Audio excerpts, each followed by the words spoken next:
Okay, now here is Simon's reaction to the back-to-the-cause hypnotic regression. Simon said, I asked, why do I create such guilt and self-punishment? And the pertinent lifetime lit up almost before we'd even gotten started. I was a female prostitute, and I was raped by some soldiers. Afterwards, I became a prostitute for money. Maybe this explains why money is such a big deal for me today. I don't like it. I don't like money. I don't want to have it. In the regression, I realized that every time I got money, I was trading it for the use of my body, for my body to be abused. But I became very wealthy in that lifetime. Obviously, I was very good at what I did. The whole group laughed. But I hated myself for it. I evidently played the game that I was supposed to be proud of myself and look at all the money and the material rewards I'd obtained. Society accepted me because I had a lot of money. I was living a lie and hating myself for it.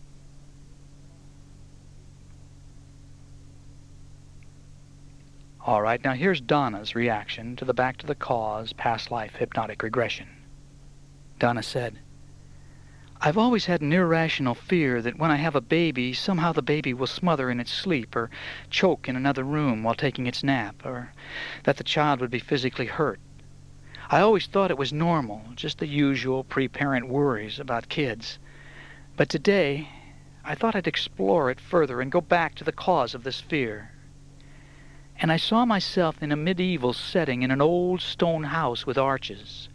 And there was a baby in a cradle by the window. And I was going to the cradle, and the baby was very white and very still and very cold. And then I picked it up, and it was dead. And then a man came into the room, my husband, I think, and he said, these things happen. You have to realize this. There was nothing you could have done. And when you asked about how to resolve the fear, I got that I need to stop being so worried and crazy. My present emotions are being programmed by the past, but in reality, they have nothing to do with the present. Okay, now this is Larry's reaction to the back-to-the-cause regression. Larry said, most of the time in this life, I resented authority and power. I refused to place myself in any kind of authority position. And in the regression, I went back to Egypt, 580 BC, and I was a person of great authority. My wife and 2 children were very resentful about what was happening in the country at that time, and they openly expressed their hostility. Eventually, I was forced to execute them. In time, I was myself tortured and executed. An important revelation of the regression is that my children from that life are my parents in this life. And here, just as a note and aside, the day before, Larry had related another regression to his negative relationship with his parents. Now let's get back to what he said. And what I've been doing in my present life is going around and looking for punishment. And anyone who has authority or power, well, I feel like they're going to punish me. At this point, he began to cry. I don't know what I'm going to do about it yet. When you asked about symbolic restitution, I got that I was to continue to work with people and help them in whatever way I can to explore themselves. All right, now this is Dorothy's reaction to the back-to-the-cause regression. Dorothy said, I'm feeling very frustrated. Yesterday I didn't get very good impressions, and today when I got out of the tunnel I was barefooted, and there was a little girl, and she was very, very frightened. At this point, Dorothy began to cry. I don't know why. I know why it might relate to this time, but I don't know if the regressive impressions were from this life or a past life, and that's all I got. I just got into that fear, and I couldn't get out of it, and I'm still in it. I said, well, you've been avoiding it until now, Dorothy. Now you're getting close. My regression instructions were phrased, I am going to direct you back into your past. Now, you may go back to an earlier time in your present life, or you may return to an event that transpired in a previous incarnation. So, you may have been recalling a childhood incident in this life. On your pre-seminar information sheet was the question, what would you most like to learn about yourself in this seminar? And you answered, why I chose my parents, who gave me to an older couple when I was 2.5 years old, and why I chose them to parent me. Dorothy said, "Yes, I know all the things that happened in this lifetime. I have reason to be afraid. And I think I've forgiven my mother and my father and everyone concerned, and I don't know why I'm still so afraid." I said, "I'd like to do another regression. Are you willing to be individually regressed so we can explore this in more detail?" Dorothy said, "Yes." "All right. Now, before we begin the regression, I want to talk to you, Dorothy. Do you feel that your fearful experience was related to your childhood experiences in this life?" "Yes, but all I sensed was extreme fear of being abandoned and rejected and left alone. I was abandoned as a child, but I wasn't left alone. I was left with foster parents." "How has the experience affected your life as an adult?" "Well, I felt alone and lonely quite a bit as an adult. The man I was married to was a workaholic. When we first got married, he went to school, but he was either at school or he was studying, and he didn't have much time for me. Then, when he was out of school, he worked long hours, so he not only didn't have time for me, he was almost never home." "Did you feel abandoned by him?" "Yes, I felt abandoned and unloved, and although I asked for the divorce, I ended up feeling rejected by him. He didn't really try to get me back. He didn't fight the divorce." "Is that why you filed for the divorce, to see if he cared?" "Well, that wasn't what I was thinking of. I just felt it was a dishonest marriage. On the surface, everything looked good. We had a nice home and 2 fine sons, and we got along pretty well, and everything seemed fine, but I felt it was dishonest because we didn't really have an intimate relationship as far as being able to talk to one another. It was all superficial, and I just couldn't live with that anymore." "Well, did you really talk to your husband, Dorothy? Did you share from your heart unreservedly?" "Well, I couldn't really tell him what I was feeling. No, I didn't." "So you weren't communicating with him any more than he was with you?" "No. It was as much my fault as his. I realize that." "Did you feel if you left him and found someone else that you'd be able to immediately communicate with that person?" "Yes, that's exactly what I thought." "What happened?" "Well, I haven't had a lot of relationships. Actually, there was only one really close relationship since then. And I was able to talk to that man quite a bit, but there were some major disagreements between us. He wanted to get married, and I wasn't ready to get married, so he found someone else. And then I felt rejected, even though he'd asked me to marry him, and I declined. I still felt rejected." "So we have a pattern emerging. Is there any other time in your life that you recall having felt rejected under similar circumstances?" "Well, there were a couple of other men I felt rejected by, but I wasn't that interested in them." "Did you test them, Dorothy? Did you set it up for rejection to see how much they cared?" "Well, the last man who rejected me, I don't know. I guess I set that up. I knew when I started seeing him that he wasn't really my type." "So the outcome was assured?" Yes." "What would a man have to do to prove that he really loved you? Or do you think that you could ever allow that?" There was a long pause. "Well, he wouldn't have to do anything special, just be himself." "Just be himself and love you in exactly the way you want him to love you?" And also to allow me to be myself." "Didn't your husband allow you to be yourself?" "No. He was a Baptist and set in his ways.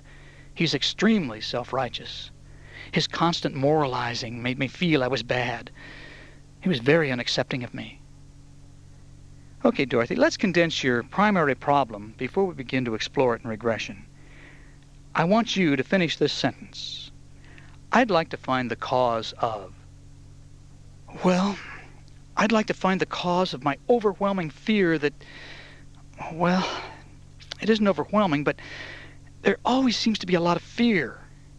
She began to cry again. "What it actually is when I'm trying to be assertive, I just can't seem to do it without crying. If I really need to be assertive, I need to work on it and get myself all prepared, and then I can do it.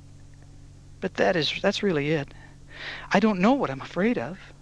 I'm afraid of people. I'm afraid of their reactions.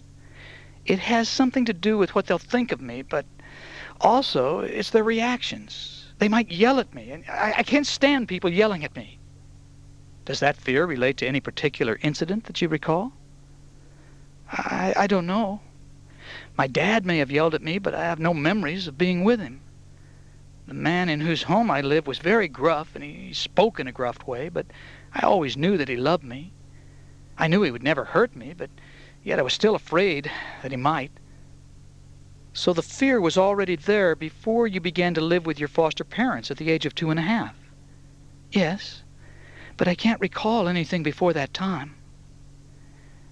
All right. Now, if you're ready, Dorothy, I'd like to regress you now. Please go ahead. Connect your index fingers and thumb of both hands in the mudra position.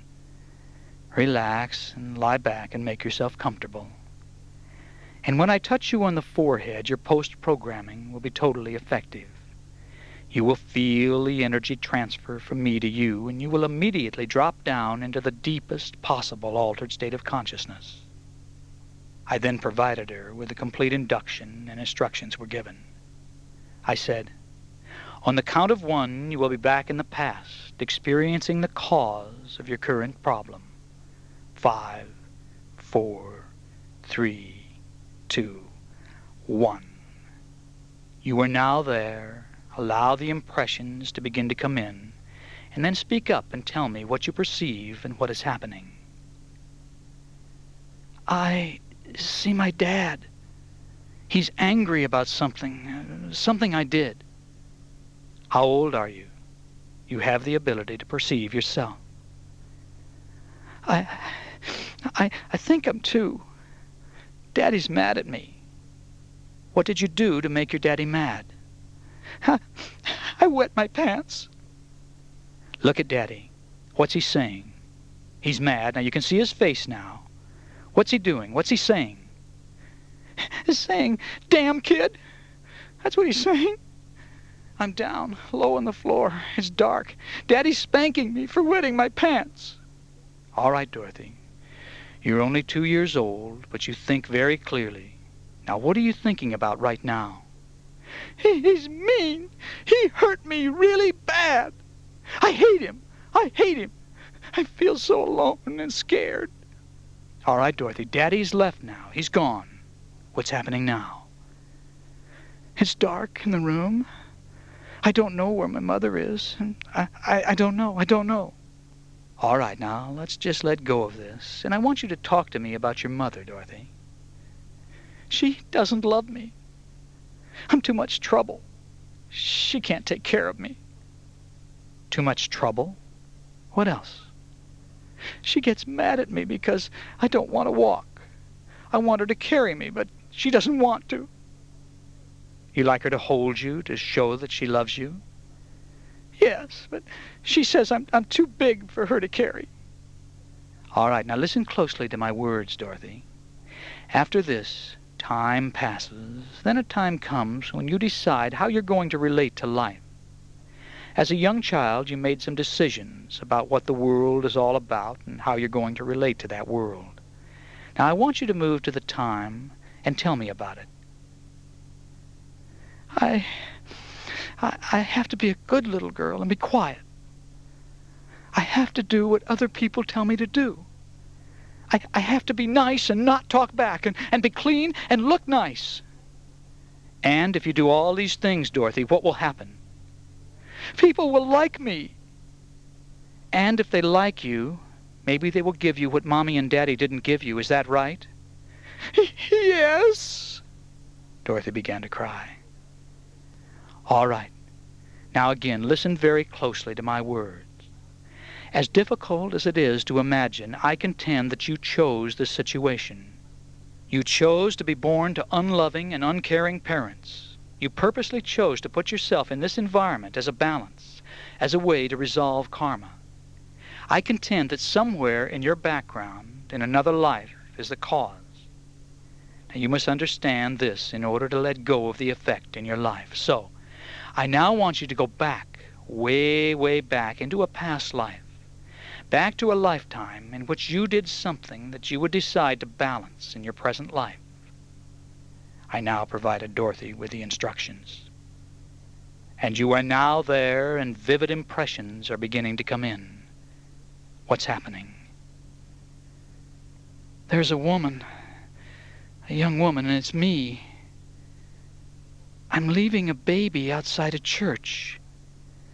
There's a big gate and a lot of stone, and she's there with a baby. She starts to cry. She lays the baby down. It's all wrapped in something. She's putting it on a stone porch in a doorway, and she just puts it down on the hard rock and turns and goes away. Let's follow her. Where's she going? She's going to a house, and she's crying.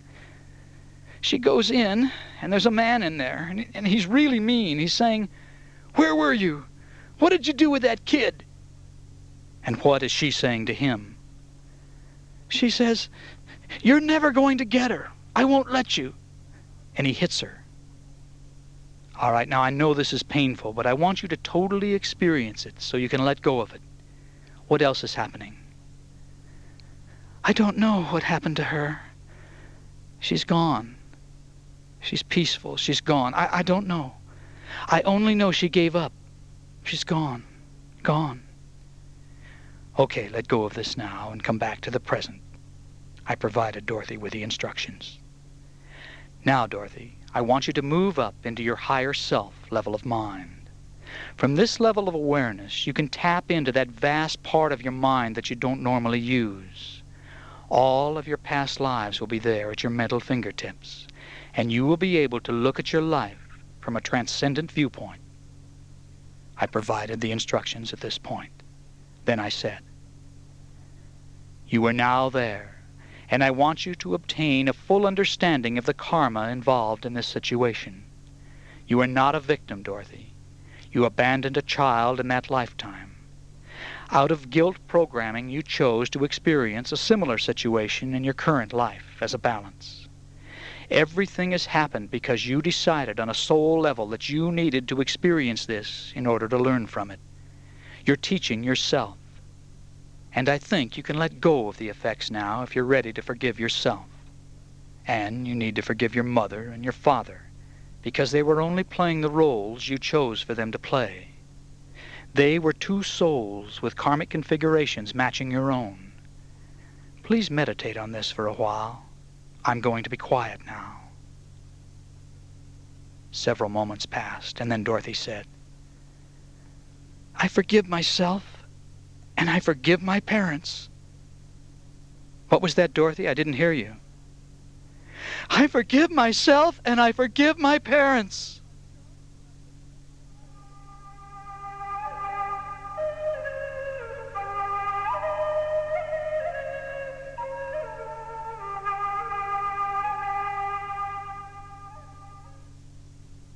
Okay, now here are some case history dialogues, this time from Enlightenment transcripts.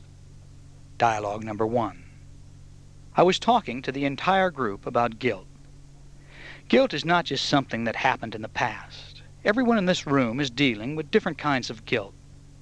Guilt is the primary manipulation trap that people use on each other, especially within families and close relationships. Now, there are only 2 reasons for someone to attempt to make you feel guilty. 1, to control you, and 2, to hurt you. Neither is worthy of your consideration. Here are a few of my favorite lines. "How can you treat me like this?" "It was your fault that I was upset and didn't get enough sleep." "I've been waiting by the phone all week for you to call." Okay, and if you feel guilty, don't blame them. Blame yourself for allowing someone else to manipulate you. It's easiest to break guilt down into 3 kinds. 1, current guilt. 2, long-standing guilt. And 3, philosophical guilt. Examples of current guilt might be not spending enough time with the kids or not calling your parents as often as you feel you should. Examples of long-standing guilt would be guilt over leaving your ex-wife, or maybe guilt over refusing to allow your ailing father to move in when he asked to do so. An example of philosophical guilt would be not tithing to the church when you feel it's your responsibility to do so. Guilt is an attempt to make right in the present something you did or think you were doing wrong. Guilt always inhibits you, and you dwell upon the guilt, generating more and more negative programming to your subconscious mind each time you think about it. But let's deal with the guilts one at a time. Since no one can change the past, long-standing guilt is always inappropriate. You can't undo what is done, and to dwell upon it destroys the present and future. But current guilt and philosophical guilt you can do something about if you choose to. You can choose to support a viewpoint of being bad. You want to gain self-acceptance, and you can't do this when you feel you are bad unless you make yourself feel guilty. Guilt is an internal debit and credit system. Once you feel guilty long enough, it balances or justifies your actions. You can feel okay with yourself. The problem is that you usually just do the same thing all over again. Guilt is a never-ending spiral unless you decide to end it. Now, from a karmic perspective, guilt is one of the most destructive of all emotions. Aura was a pretty woman in her late 30s, dressed in a long cotton dress in a style that had been popular with the hippies in the 60s and early 70s. She wore several kinds of metaphysical necklaces around her neck and silver and turquoise bracelets on both arms. "I'd like nothing more than to let go of the guilt that haunts me. But how do I do it?" she asked. "Well, it has to start with an awareness of guilt and how it works," I said. "Then, if it's a current or philosophical guilt, you're going to have to explore the clarity of your intent. In other words, decide what is important and then act. If your guilt is long-standing and you cannot do anything to remedy the situation, just label it experience, file it away, and refer back to it only as a point of reference." "But I can't let go of it. My guilt is long-standing and it haunts me night and day. When I was younger, I took a lot of drugs. 4 years ago, my daughter was born mentally retarded. And every day, she's a living reminder of my guilt.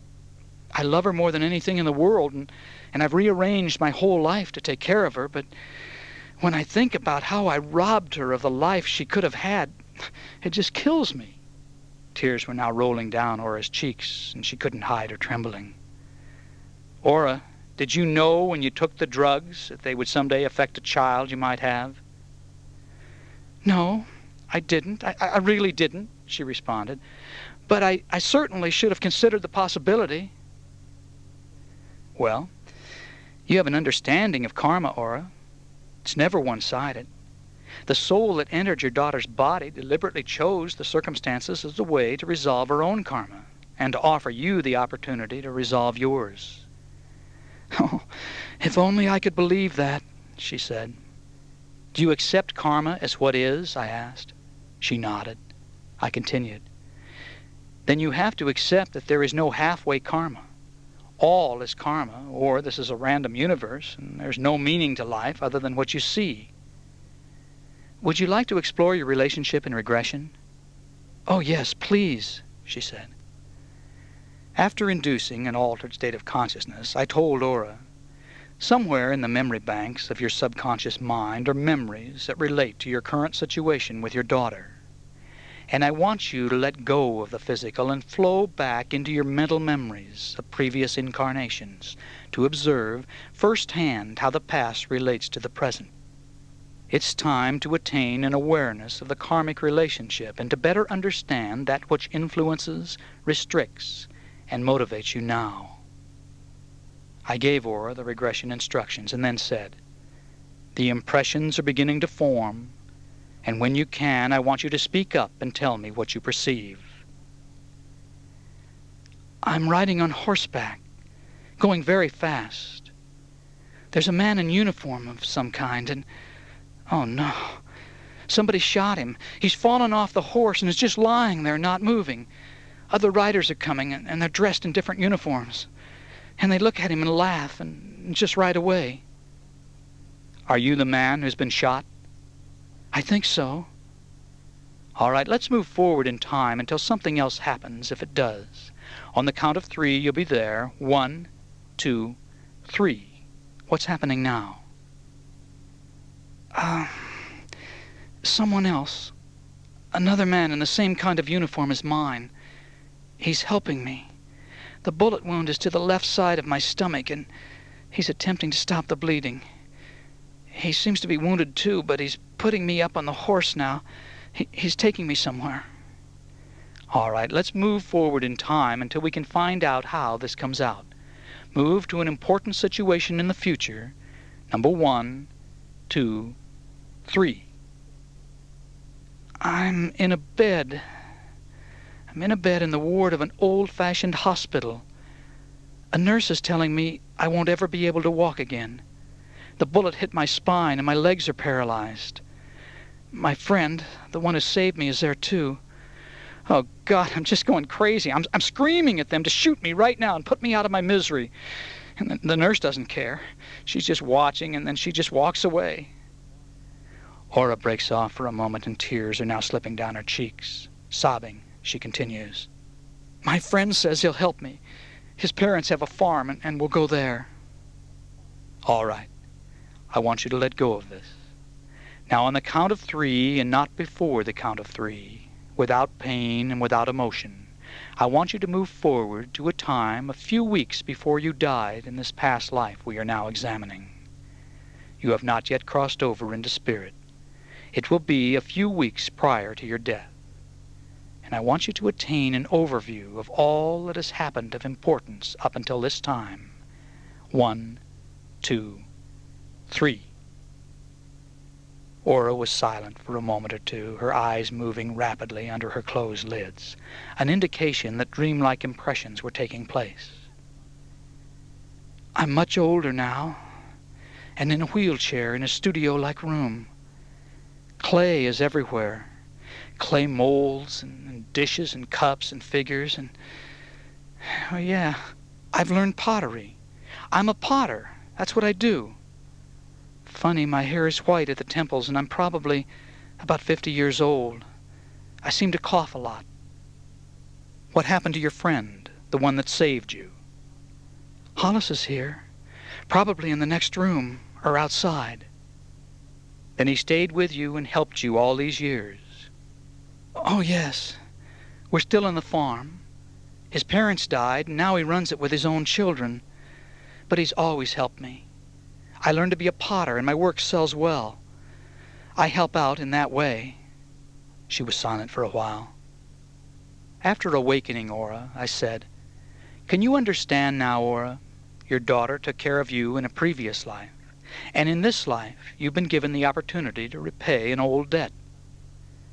Yes, I see that, she responded. But she didn't shoot me in the past life. In our present situation, I took the drugs and she is suffering. Aura, from a karmic perspective, if there's karma resulting from the drug taking, you were certainly paying it off every day of your life, considering your situation with your daughter. But it was also the drug taking that set up the circumstances for mental retardation. This may be why your daughter chose to come through you. Her need to experience this tragic circumstance is due to her desire for spiritual growth, which will result from this form of balance. Like what? How can you possibly justify such an idea? She asked. Well, karma's never one-sided, Aura. But there's no way for us to know the karmic implications. Well, can you just make something up that could help me to understand? She almost begged. All right. Let's say that the soul currently inhabiting your daughter's body has become very proud over a series of lifetimes. So proud that it's detrimental to spiritual growth. Maybe the soul has been open to helping others in many lifetimes, such as the one you just explored. But this soul has grown far too proud to personally accept help from others. Now, how does the soul regain balance? Maybe by coming into a life of total dependency. That's one potential. Do you see, it could be any of millions of potentials. Maybe in a past life the soul turned away from someone in a similar position, or maybe the soul was so fearful of mental retardation that the only way to understand and rise above the fear was to experience the affliction. The tears were now flowing down Ora's face faster than before. A support team member handed her a tissue. "Thank you," she whispered to me.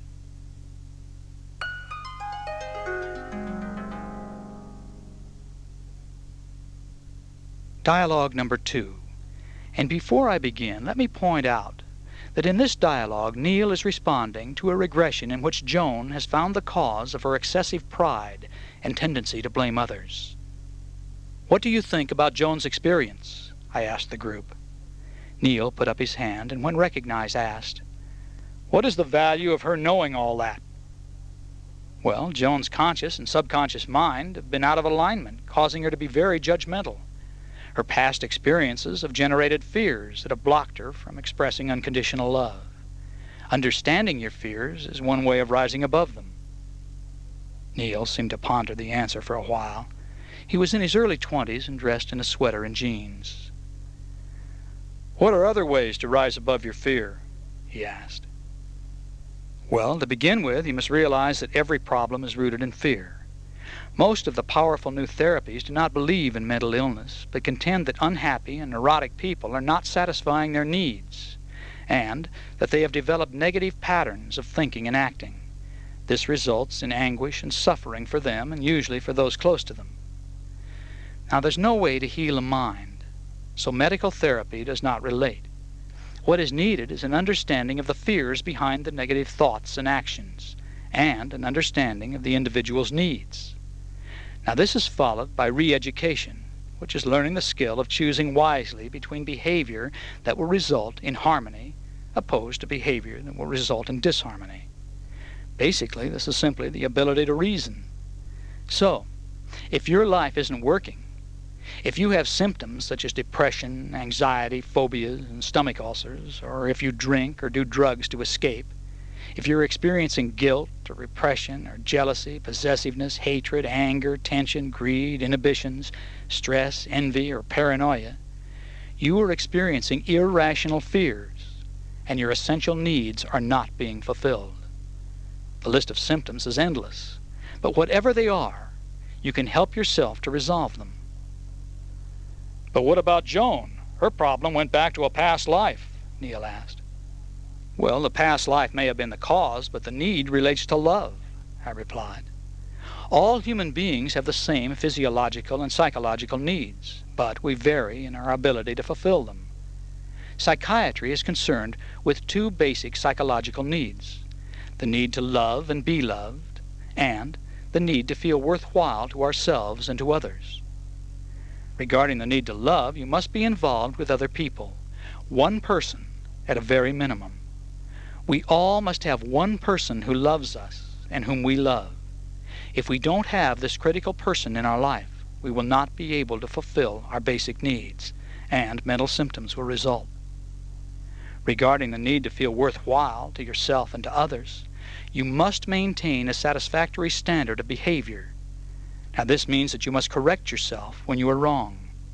If your conduct is below your standard, you must correct it, or you will suffer, just as if you had no one to love and no one to love you. Now, this is why much of this seminar is about exploring your fears and working to remove the blocks to your expression of unconditional love. It's also about exploring your behavior to decide if it is disharmonious and if you need to change it. I encourage immediate changes in behavior, which will quickly lead to a change in attitude, which can lead to fulfilling your needs. You don't have to change how you feel about something to affect it if you are willing to change what you're doing. Change begins with action. Karma is action, and wisdom erases karma.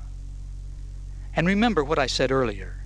Nothing about ourselves can be changed until it is first recognized and accepted. So, to recognize what you really are behind all your masks, you must ask yourself a lot of questions. Answers are never difficult if you stop avoiding the questions you need to ask yourself. So, in regard to any fear, there are 4 questions. Number 1, what is the real fear? Number 2, what needs do I have that are not being met? Number 3, what am I doing that creates disharmony? Number 4, How can I change my behavior to create more harmony? Okay, well, what about resistance? Neil asked. Back when you were talking about resisting what is, I realized that I resist my boss something terrible. I mean, everything he says just grates on me. I dwell on it. I just hate him for some reason, and I don't even know why. All right, Neil, close your eyes and just trust the first thoughts that come into your mind. What is the real fear behind your resistance to your boss? I don't know, he immediately replied. Yes, you do, Neil. You're not playing the game. Just trust the thoughts that come in. That he'll win, Neil blurted out loudly. What does that mean? I asked. Well, he's just so damn smug. He's such a know-it-all, always looking down his nose at me. If I didn't do something, he'd think he's superior, and he isn't. He's an idiot. So the fear is that you'll lose because you didn't get to be right and get to be superior to him. Neil grimaced at the way I viewed his response. All right, Neil. Second question. What needs do you have that are not being met? Well, I'd like some respect for my abilities. All I ever get from him is disapproval. Neil, anytime you or anyone else gets upset with anyone about anything, your expectations are in conflict with what is. You have expectations of approval or control, and when these expectations aren't fulfilled, you get upset. You want to attain your boss's approval or to control his actions, and neither is your right. And what is that your boss is a superior acting know-it-all. Okay, third question. What are you doing that creates disharmony?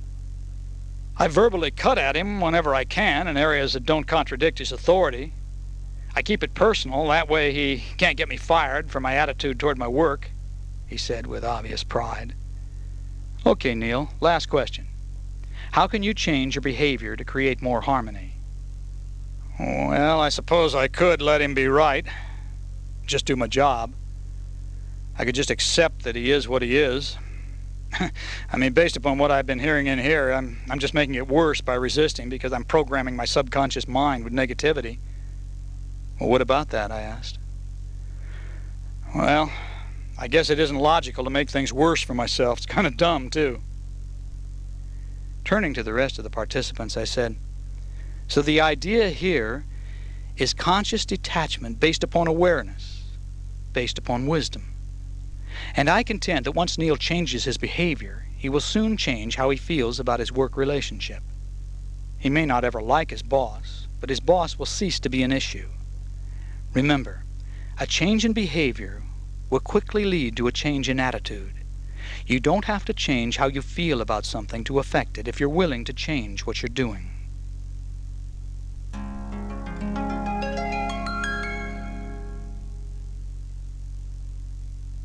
All right, now here is dialogue number 3. As Sunny spoke, she began rubbing the back of her neck, which is body language indicating anxiety related to her words. She was in her mid-20s, dressed in jeans and a white cotton beach jacket with the collar turned up. I've been forced through a shifting of assignments in my office to work with a woman who drives me to distraction. She isn't superior to me, nor am I to her, but she acts like she's the boss. She does everything she can to put me down and to discredit me to our boss. She's several years older, and I'm afraid she's going to hurt my career in the film business. How do you respond to her? I asked. I try to keep it in and remain perfectly nice, just like the mask you talked about.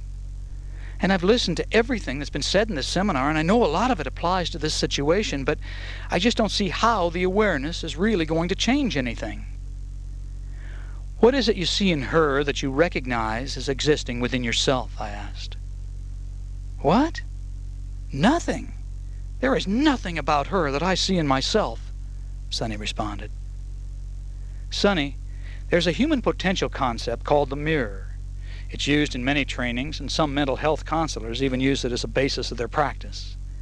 Now, the mirror can be approached in several ways. 1, that which you resist and react to strongly in others is sure to be found within yourself. 2, that which you resist and react to in others is something you are afraid exists within yourself. And 3, that which you resist in yourself you will dislike in others. Well, it certainly doesn't apply to my case, Sonny said sarcastically. Well, maybe not, Sonny, but let's look for reflections anyway. What quality do you dislike most in this woman you work with? She's deceitful. Last week she took a research project out of my desk, read it, then discussed it with our boss before I even presented it to him. When I did, it was anticlimactic because he was already aware of the information. Okay, now how are you deceitful in your life, Sonny, and with whom? I don't think I'm deceitful, she replied. I hate deceit. Well, I realize that, otherwise you wouldn't react so strongly. And it's time to be straight, Sonny. How are you deceitful, and with whom? She scowled at me, looking directly into my eyes. I stared back, just as directly. Well, I guess I have been deceitful with my boyfriend the last couple of months. I'm kind of in a quandary because I met someone else at work and I really like him. We have lunch together almost every day, and I went out with him once when John was fishing with his friends. Are you saying that because I'm having a hard time with myself over that, I'm having a hard time with Mary at work? I don't know, Sonny. Is that it? She didn't respond. There's one more aspect to the mirror concept, and that is, you become what you resist. Sonny sat down, rubbing her neck even harder.